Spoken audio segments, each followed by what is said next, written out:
Am I the asshole for calling my best friend a fat fuck? I, 25 male, met this dude, 23, online while playing League when I was 16, and we live across the country from each other. He's my best friend. We've always been there for each other. He helped me through times I know for a fact no one else would, and I'd give my life to save him if it was necessary. But since we met, our friendship has always involved bullying each other. I used to be really overweight, like 290 pounds, 130 kilograms, but I ended up falling in love with sports and powerlifting and got skinnier. Last time I checked, I was 205 pounds, 93 kilograms, and he always joked about my weight. I never gave a fuck since our jokes never had limits. He would joke about the fact that I got kicked out of my parents' house for being gay, and I would always joke about him being adopted. It was never a problem. But last week we were playing and joking around, and he said he was going to order food that he ordered so many times from the same place that the people who work there knew him and knew his order, which is really not normal in my country since ordering food can be really expensive. So I said something like, "You're gonna end up dying, you fat fuck." He started being passive aggressive and I thought he was joking, so I said something like, You're gonna end up alone." He got really mad, and that's when I noticed he was being serious. I started apologizing, but he wouldn't listen and just left the game and Discord. I felt really guilty. I sent him a message saying I was sorry, but he didn't respond. The next day, he talked to me without mentioning what happened, but now he's acting really weird. Every time I bring it up, he says it was nothing and that he wasn't mad at all. Now that I look back, I've noticed that every time I sent him gym pics or anything related to that, he would get defensive and he'd do the same about my oil paintings. I'm an oil painting teacher as a hobby. I don't blame him though. He's gotten really big in the last few months after being skinny his whole life. And he always talks about how he feels bad for not having hobbies beyond gaming because he doesn't have enough time. Am I the asshole for calling him a fat fuck, and more importantly, for not noticing that I might have been making my friend insecure or something like that? Am I the asshole for refusing to break up with my girlfriend because my dad got engaged to her mom? I, 17 male, started dating my girlfriend, Noah, 17 female, 18 months ago. A few months after we started dating, we found out my dad and her mom were dating. We hadn't done the meet the parent/kid stuff yet, and when we did, it's how we found out. My dad and Noah's mom were angry when they realized Noah and me were dating. They told us we needed to end it because the two of them were serious about it. We told them we weren't breaking up for them. I told Dad I loved Noah and wouldn't break up with her for any dumb reason. My dad and Noah's mom tried to make things awkward for us. They started calling us siblings and introducing us to others as step-siblings. They even talked about trying IVF to have a baby together. But me and Noah kept dating. We made them uncomfortable every time we kissed or held hands. Then the awkwardness for my dad and Noah's mom went up when they found out we were each other's first time. They didn't move in together as soon as they wanted because they didn't want us living together. But then they decided the societal pressure to break up would increase if we lived as siblings. It didn't. So then they got engaged, but we're still together. My dad and her mom are more persistent now because they don't want us to be dating at their wedding and they want to get married before summer next year. They try to make us feel weird about being together, but I don't. She's not my sister, she's not my sibling. And even if my dad marries her mom, she won't be my family like they think. To get back at them? Noah pretended we were going to elope once we're both 18, which is a few months away since we share a birthday month. My dad didn't freak out, but her mom did. And she called us sick and disgusting, and she told us their relationship should take priority over ours. Would I be the asshole if I told my little brother to break up with his girlfriend? So I, 23, female, have a little brother, 20 male, who's been going on weekly dates with a woman he met recently, 27 female. They're not officially dating, but girlfriend is the easiest term to use here. For context, my brother is Mormon and just got back from his mission a couple of months ago. He literally just started college, and my mom found out about this woman and is spiraling mostly about the age gap. She wants me to help her talk to him when he comes home for Thanksgiving. The age gap surprised me too, but honestly, that's not even the main issue. My brother is one of those people who's annoyingly good at everything but cares about nothing. He's tall, attractive, confident, artistic, athletic, you name it. But he's also emotionally oblivious to a painful degree. He's kind, but so detached that he genuinely doesn't think about how anyone else feels. In high school, he accidentally dated multiple girls at once because he didn't realize they thought they were in relationships with him. He'd just go along with whatever they said and then be confused when they all broke up with him. Now that he's home, we were thrilled to see he finally had direction. He's planning to go to med school and join the military to pay for it. He's been very clear that he doesn't want to get married or have kids until he's at least in his late 20s. Enter Mary, 27, female. Everything I know about her is through my brother, my mom's friend, and her social media. She's a college grad who moved to Utah specifically to find someone to marry, which in Mormon culture is not uncommon. She hadn't had much luck dating until she met my brother. They seem to get along fine, but there are a few glaring problems. My brother is still an immature 20-year-old focused on school and his future. Mary has told multiple people she wants to be married within 2 years and have kids within 4. She wants a partner as romantic and attentive as her father, which my brother is not. So yeah, I don't see this ending well unless someone completely abandons their life plans. And it gets messier. Mary is the oldest daughter of my mom's best friend from college. Her mom constantly asks my mom for updates about my brother, what he thinks, how serious he is, etc. It's like Mary's using her mom to gather intel. Now my mom's entire friend group is divided. Half are cheering this relationship on.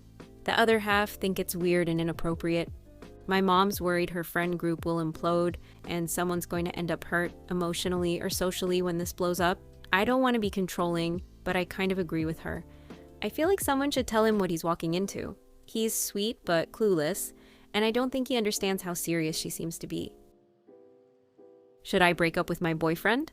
My boyfriend, 24, and I, 23, have been together for nearly 4 years. Throughout the relationship, I have had concerns and thoughts of breaking up, not due to anything he done wrong, but fear of commitment and what ifs. I was normally able to shut these down quickly, and we have had a very happy relationship. However, recently, the past 3 to 4 months, these thoughts have been constant. I find myself being attracted to other people and thinking about them rather than my partner. We also haven't had sex for nearly 2 months. To be honest, the thought of sex has always felt like a bit of a chore, but it has only got worse, and I have no desire to have sex with him. The last few times we did, I didn't really feel anything. I am not sure we are aligned in this department. The past few times I have had group plans in which he was invited to. The whole lead up I was wishing it was just with the friends I had planned it with. He is the loveliest boy in the world and treats me amazingly. And I have treated him with the same respect and love, but I can tell recently I am drifting from him. We find each other funny, have similar political views. We have different drives in terms of work and sport. I am a lot more ambitious in these departments, which can sometimes be frustrating, but he does put in effort. The thought of him being out my life is scary, but also part of me wants to be free. It has been feeling quite suffocating recently. We have had a chat about all this and how I'm feeling, but not much has changed, especially since the effort has to come from my end and I'm really struggling to put it in. A part of me is also scared that this just might be how I am in relationships, although this is difficult to judge having only been in one. Has anyone else been in a similar position? Am I the asshole for reminding my mom that my son is a child? My son was sick yesterday, and my mom offered to babysit for me since I couldn't miss work.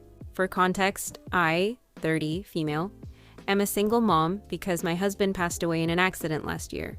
We had 2 kids together, ages 12 and 8, and my 8-year has severe ADHD and autism. Being a newly single mom, money has been really tight, and I do get state assistance, but not a lot, and my husband didn't have life insurance, so there was no money left to us from him. My mom and sister help me with babysitting if the kids are sick or if there is no school because I can't afford a sitter. The issues came when I told her I didn't have food to spare right now because I haven't been able to go shopping yet and to please bring her own food or be prepped to have to buy herself food because the food I have in the house is strictly for the kids till I can get to the store this weekend. We were all super sick last weekend, and I don't live in a town with a grocery store, and the closest one is a 30-minute drive. She said it would be easier to take my son to her house then, which I was okay with, but my child hates going to her house. When she comes to get him, he has a meltdown because he doesn't want to go to her house. I ask if she can just stay and I can find a way to get more food before the weekend. She said no and insisted he had to come with her, and that made it worse. Now my mom has not great patience, but her and my sister are the only sitters I have right now because they don't charge me much, just the gas to get here. Well, she lost it and started yelling at me and him that she didn't have time for this and she had plans that day she canceled just to watch him. She didn't mention this to me when I asked. She also said, I quote, "I wish we could trade lives and I could lay around and throw tantrums all day and you can go to work and just have everyone use you and take your money all the time. How much it must suck to be you and do whatever you want while I have to do nothing but take care of other people. I never borrow money from my mother, but my sister and grandma live with her and they don't work, so I know she is under a lot of stress and she takes it out on me a lot, calling me burden, letting me know how much my tragic loss has affected her negatively, calling me other names or yelling at me for things my sister or grandma do. I didn't yell or argue. I simply covered his ears and looked at her and went, 'Mom, he is 8. She lost it and screamed, "Fuck you then, miss work and lose money, I don't care, I am leaving." And then she left. Now she says she will not babysit for me again so I can know true struggle, which, if she follows through, means I have to miss a bunch of work or find a sitter I can trust that won't break my bank. So I am wondering, should I have cut her a break, knowing she is under so much pressure, and I understand she's frustrated and needs to get it off her chest, but I feel like verbal punching bag.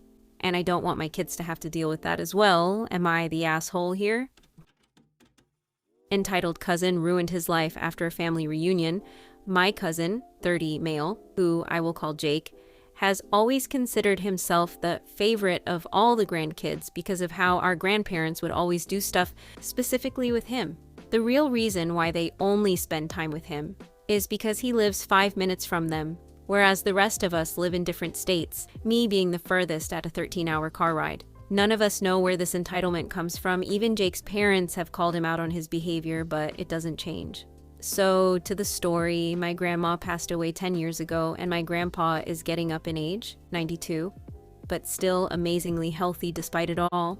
My dad, aunts, and uncles were having some discussions with him leading up to the summer family reunion regarding future funeral costs, making sure his will was up to date, insurance, etc. We get to the reunion this past August and all is going well until Jake starts to make a comment about how he's totally getting the house and grandpa's refurbished cars. My grandpa rebuilds old cars with my uncle Jake's dad. We all ignore him, like usual, which seems to upset him, so he decides to prove it to us and ask Grandpa directly about the will. Grandpa gathers all 9 of the grandkids together and tells us that his major assets, house and cars, will be sold and divided equally among all of us grandkids. Jake lost his shit because despite years of being told that he loves all of his grandchildren equally, he still believed he was the favorite and would therefore get most everything from the inheritance. It got even worse when he realized that this included our step-cousin Erin, 25, female, who, despite being in the family since she was 12,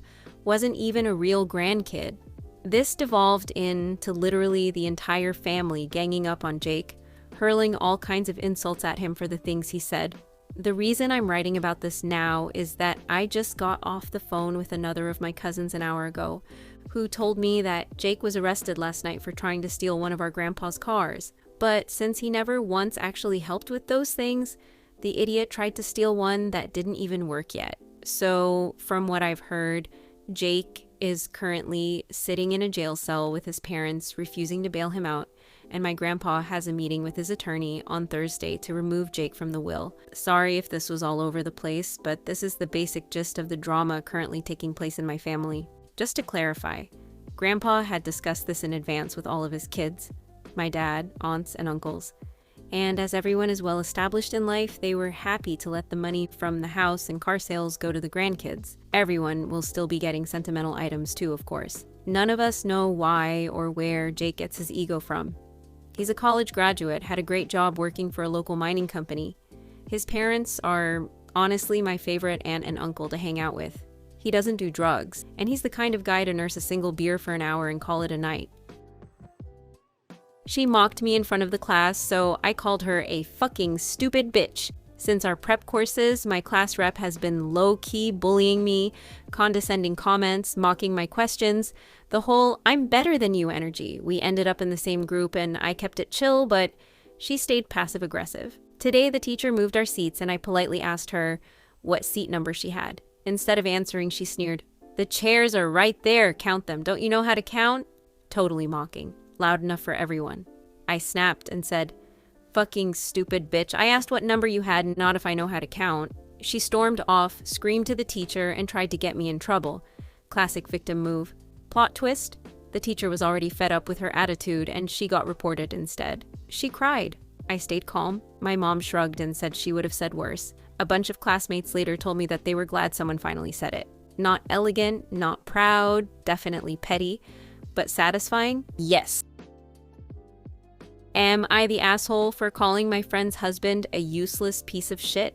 My best friend and her husband have 4 kids. My friend's husband is a great dad when someone is there to help. When he's alone with all 4 kids, he gets overwhelmed and freezes. A few weeks ago, my friend was sick, so I brought over dinner. We thought it was just a bad cold. When we were eating, my friend went to the bathroom and the 3-year-old followed her. 3-year-old came running out saying her mom was throwing up. All of the kids ran to the bathroom, followed by me and my friend's husband. I helped her clean up while her husband went to get her nausea medicine and a thermometer. When he came back, I asked him to get the kids out of the bathroom so she could have some space. After we got the kids out, I took her temp and it came back at almost 104, so I went out to get her some Tylenol and water. I get back and the kids are all in the bathroom again because their dad can't keep them away from the bathroom for 2 minutes. I give her the Tylenol and water, and she almost immediately starts to vomit again, then passes out. Her husband just stood there while I was trying to get her into recovery position, get the kids away from her, and call 911. I managed to get all of them out of the bathroom, and her husband is coming back every 20 seconds, asking if I can call their nanny to help with the kids, if I can go to the hospital with her. Did I start the dishwasher, or does he need to hand wash the youngest sippy cup, etc. When my friend regained consciousness, he even started asking her how to do bedtime for the little ones. Did she wash their pajamas yet? Did they get screen time that day? Or can he put on a movie? I told him his wife couldn't hold his hand right now and he just had to figure it out. He told me he's not usually the one that deals with this and he's trying his best, then goes back to asking what stories the kids like, what setting does he put the sound machine on, and how do they like their milk. I just snapped and told him to figure it out on his own and called him a useless piece of shit. It's been nearly a month and he still acts all pissy when I stop by the house. My friend says he'll get over it, but my boyfriend thinks I was unnecessarily rude and he was trying his best. Am I the asshole for calling him a useless piece of shit when he couldn't handle his own kids while his wife was experiencing a medical emergency? Am I the asshole for asking my girlfriend to pay me back after she broke my gaming headset? So I, 25, female, have a gaming headset that I use pretty much daily. It wasn't super high end, but it also wasn't cheap. I saved up for it and it cost around $120. I use it for gaming, work calls, and just general stuff. Last week, my girlfriend, 23, was hanging out at my apartment. She sat down on my desk chair without realizing the headset was on it, and when she sat, she basically crushed one of the ear cups. It snapped the plastic part, and now it doesn't sit right on my head, plus the mic doesn't work anymore. I wasn't mad in the moment because accidents happen, but I did say something like, "Damn, that's broken now. I'm gonna need to get a new one." She laughed it off and said, "Well, you'll get an upgrade." I kind of awkwardly asked if she'd be willing to split the cost or at least help replace it since it was her mistake. She immediately got defensive and said, "Are you serious? It was an accident. I'm not paying for that. You're being ridiculous." I said I didn't think it was ridiculous. If I accidentally broke something of hers, I'd absolutely offer to replace it. She rolled her eyes and told me I care too much about stuff. Since then, she's been distant, and one of our mutual friends even told me I should just let it go because it's not worth fighting over. But it's not pocket change to me, and it just feels unfair. So, am I the asshole for asking her to help pay for the headset she broke, even though it was an accident? That's the end of today's video, and as always, see you in the next one, and feel free to comment your opinion down below.